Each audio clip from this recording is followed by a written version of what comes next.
Qu'est-ce qui t'a donné envie d'écrire? Vraiment, déjà dès la primaire, j'aimais bien écrire, ça me plaisait, quoi. J'écrivais, j'inventais des histoires.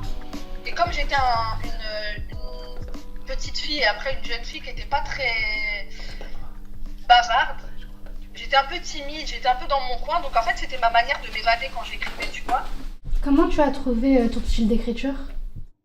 Pour moi, par exemple, Doria, c'était comme c'est quelqu'un de solitaire. C'est pas une fille qui a beaucoup d'amis, elle est beaucoup isolée, etc. Il fallait que je la fasse parler comme quelqu'un qui parle dans sa tête, en fait. Tu vois? Des fois, elle dit, ouais, c'est vrai, elle s'imagine beaucoup de choses. Et notamment, comme elle est assez timide, il y a des situations, par exemple, où elle dit, à ce moment-là, j'aurais bien aimé lui dire ça, mais en fait, je lui ai dit autre chose, tu vois? Genre ce qu'elle n'ose pas dire. Enfin, voilà. Donc, c'est quelqu'un qui est beaucoup dans ce qu'on appelle dans l'intériorité, et c'est à partir de sa personnalité que j'ai trouvé, on va dire, le ton du roman. Est-ce que ta famille, elle t'a freiné ou elle t'a poussé à continuer à écrire d'autres livres?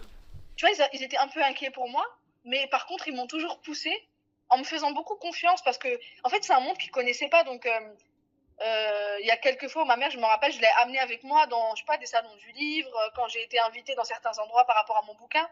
Et je la voyais, pour elle, elle avait l'impression comme d'être dans un truc. Elle me le disait, en fait. Elle me disait, j'ai l'impression que c'est pas vrai. C'est comme si c'était un rêve.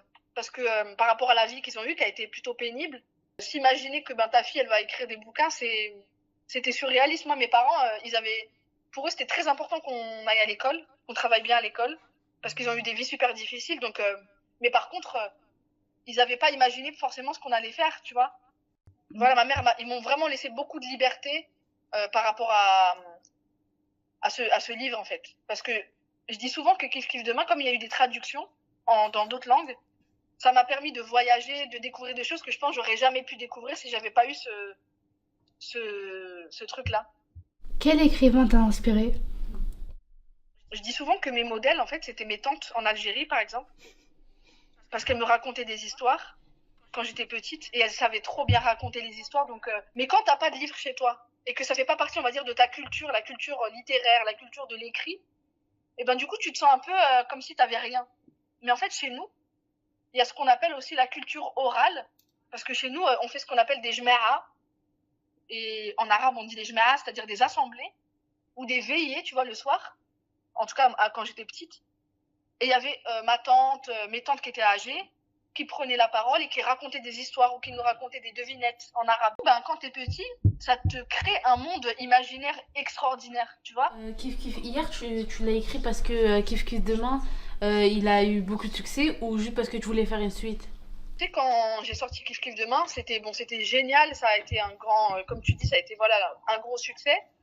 Mais aussi, pendant longtemps, on m'a parlé que de Kif Kif Demain. J'avais écrit d'autres romans entre-temps, et comme c'était le plus connu, on me ramenait toujours à Kif Kif Demain, et ça a duré des années. Donc, en fait, je voulais plus en entendre parler. La vérité, je voulais pas. Tout le monde me disait alors la suite. Je voulais pas écrire de suite. J'étais vraiment contre.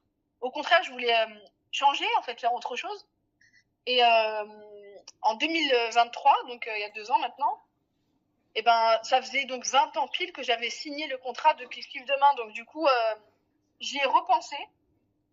Et tu vois, quand ça fait, je sais pas, 10 ans, 20 ans, des cycles, tu fais des bilans dans ta tête. Tu vois, tu te dis, ah, mais quand même.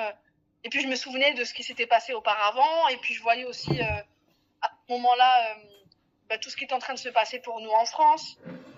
Et je me disais, mais en fait, si genre Doria, le personnage de Kif Kif Demain, elle devait prendre la parole aujourd'hui, si c'était un personnage que je faisais parler aujourd'hui en 2023 ou 2024, qu'est-ce qu'elle dirait de l'époque qu'on est en train de vivre, tu vois, en tant qu'adulte. Et puis après, juste, ça m'a amusé l'idée de me dire, j'aimerais trop la faire parler, mais en tant que, elle, adulte, quoi. Il s'est passé 20 ans. Genre, qu'est-ce qu'elle est devenue? Un peu comme quand tu regardes des séries à l'ancienne que t'aimais bien, et t'aimes bien savoir ce que les personnages, ils sont devenus, tu vois.